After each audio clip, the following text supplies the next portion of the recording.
de l'ordre de l'infaisable, du délirant et du dégueulasse.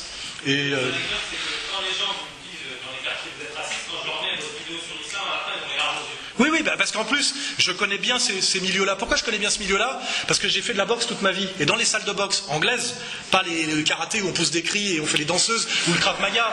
Hein, je suis instructeur de boxe anglaise et grand d'argent de boxe française depuis 1981 pour le pied-point. J'étais un des premiers à faire de la boxe thaï en France avec les Buffalo, etc. Donc, et dans les salles de sport de combat sérieux, il y a qui? Il y a sur 50 mecs, il y a quoi? Il y a 40 noirs et maghrébins et 10 blancs.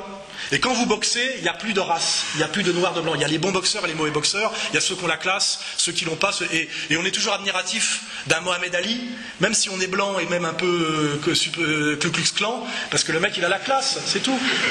Et le sport, je le dis, et c'est pour ça d'ailleurs que je mets souvent ça en avant, est un vecteur incroyable de réconciliation à ce niveau-là, parce qu'il y a des bons et des mauvais en sport, et on oublie la couleur et on oublie tout ça très très vite.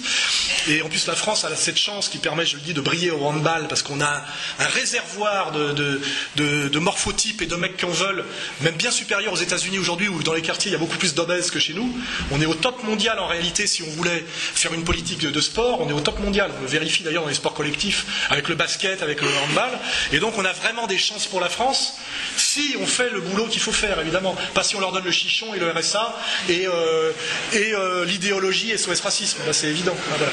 Et ça, c'est ma ligne. Ça a toujours été ma ligne, parce que je l'ai vérifié dans les salles de boxe depuis des années. Et je me suis battu pour le vendre au Front National. J'y suis pas arrivé de l'intérieur, mais j'y arrive de l'extérieur, ce qui est finalement plus stratégique sans doute, mais parfois je suis plus rentre-dedans que stratège, ou plus stratège que tacticien, comme on peut le dire d'une manière ou d'une autre. Et aujourd'hui, je le dis, ça marche. Et on va y arriver. Et c'est parce qu'on va y arriver, je vais finir là-dessus, que l'ennemi a très peur, et qu'il est pressé de tout foutre en l'air et de foutre la merde, parce que le temps joue pour nous. Plus ça avance, plus on va y arriver à cette réconciliation nationale, à ce sauvetage de la France par le haut. Et ce qui aurait pu être considéré comme un espèce de complot de destruction de la France peut peut-être finalement, dialectiquement, notre plus grande chance. Parce que d'un seul coup, nous avons la porte ouverte vers l'Est, l'Allemagne, la Russie, la porte ouverte vers l'Afrique et le Maghreb, qui sont la francophonie, des marchés, des potentiels, et nous redevenons cette France qui, géopolitiquement, est un pays à double ouverture, faut pas oublier. Un pays qui va vers le nomos de la Terre, hein, par ses frontières de l'Est, mais aussi le pays qui a le deuxième espace maritime du monde, pas l'oublier, et une porte vers la Méditerranée, le Maghreb et l'Afrique, avec une francophonie et un passé colonial qu'il faut justement assumer positivement. Hein, voilà. Et ça fait que d'un seul coup, on a un énorme potentiel. On voit aujourd'hui qu'un mec qui veut racheter l'entreprise de camions en faillite est un financier algérien. Vous voyez ? Parce qu'effectivement, moi, ce que j'ai dit depuis des années, je vais finir là-dessus, même quand un jeune des quartiers nourri à SOS Racisme m'insultait, il m'insultait en français. Et c'est ça, moi, que je voyais. Je dis, le mec parle ma langue. Finalement, il m'insulte en français au nom des droits de l'homme et au nom de mes valeurs en réalité. Hein, et donc je me disais, c'est possible d'y arriver, c'est possible d'y arriver. Et je vous le dis, on est en train d'y arriver. Vous en êtes la preuve. Je ne vous parle pas du succès d'égalité et réconciliation en termes d'audience, etc. Et je vous le dis, la seule petit bémol, c'est parce qu'on est en train d'y arriver que l'ennemi est inquiet et qu'il se met à cogner de plus en plus fort, de façon de plus en plus vulgaire, de façon de plus en plus ignoble. Mais en faisant ça, il se démasque, ce qui est important aussi. Et donc, comme c'est le principe de l'histoire. Moi, ma catégorie, c'est l'histoire, je suis un hegelien. Rien n'est joué d'avance, tout est ouvert. Mais je suis relativement optimiste, parce que quand j'ai commencé ce combat il y a 10 ans, je le faisais vraiment, je vous le dis honnêtement, on en parle avec Dieudonné tous les jours, on le faisait que pour l'honneur. On était à peu près sûr de crever. Hein. Aujourd'hui, je me dis, en plus, on n'est pas sûr de perdre. Ce qui est quand même agréable. Et en plus, on a le respect.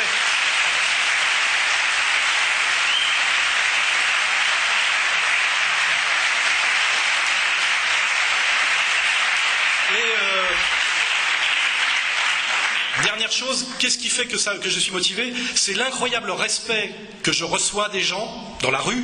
Je vous le dis, au quotidien, il y a très peu de gens qui viennent me faire chier. Hein. Il y en a très très peu. De toutes origines sociales et de toutes origines, on va dire, géographiques, communautaires. Et ça, c'est comme quand Dieudo voit les salles pleines. Ça charge à mort d'énergie positive. Et quand je vois cette salle et la réaction des gens, la diversité du public et la résonance, ça donne une force énorme. C'est pour ça que je vous encourage toi, je te le dis parce que tu es un responsable de quartier, mais c'est incroyablement nourrissant sur le point de vue de je dirais du bien-être. Hein, on est tous potentiellement des névrosés. Le système fait tout pour que nous le soyons. Hein. Je pense que vous l'avez bien compris. Délinquants sexuels, névropathes, pessimistes, solipsistes, etc. Le système ne fonctionne que là-dessus. Hein, on le sait. Il faut qu'on soit abruti, seul, dépressif, avec consommateur d'objets transitionnels. Toutes ces analyses ont été très bien faites. Hein. En réalité, quand vous rentrez dans des actions collectives et politiques comme je le fais, c'est incroyablement épanouissant ce que les gens vous renvoient au niveau de... Je ne parle pas des messages que je reçois, etc. Et même un peu de pognon. Ça aussi, c'est un très bon signe. Il y a des gens qui vous envoient des sous en disant continuez votre combat, je ne peux pas me mettre en avant, mais on est derrière vous. Des profs, des petits patrons, des ouvriers, des étudiants, des jeunes de quartier qui me disent je me suis remis à lire grâce à vous parce que je pensais que les livres n'étaient pas pour moi.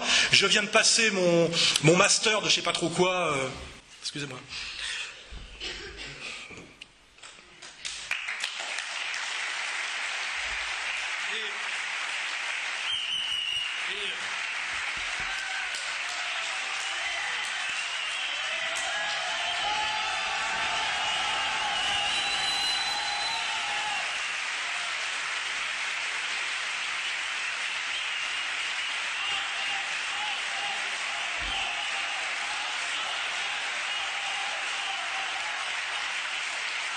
Je suis parfois un peu émotif. Mais c'est vrai que le truc le plus troublant et le plus bouleversant, c'est des jeunes de quartier qui étaient voués à la délinquance, soi-disant, machin, etc., qui te disent je viens de passer mon doctorat de je sais pas trop quoi, et c'est grâce à vous en partie, etc. Ça fait incroyablement de bien. Et aussi quand je vois des vieux fachos aussi, qui étaient racistes jusqu'à la trogne, bien qu'on peut comprendre, hein, parce qu'ils en avaient pris plein la gueule dans des quartiers où ils avaient acheté un HLM, ils avaient mis 20 ans à le payer, et puis à un moment donné ils sont obligés de se barrer en vendant le truc une bouchée de pain, parce qu'ils avaient des petits cons qui fait du quad toute la journée devant chez eux, sans jamais travailler avec les dernières marques de basket et de téléphone portable. Puis il y a des deux côtés. Quand je vois ces deux trucs-là, je me dis putain, ça vaut vraiment le coup. Voilà. Et je le redis, effectivement c'est très très émouvant, et je reçois des mails comme ça tous les jours, et c'est ce qui donne la force. Et je vous dis, c'est pour ça, faites-le. C'est bien mieux que d'être sur YouPorn et de faire les magasins le samedi. Voilà. Je finirai là-dessus.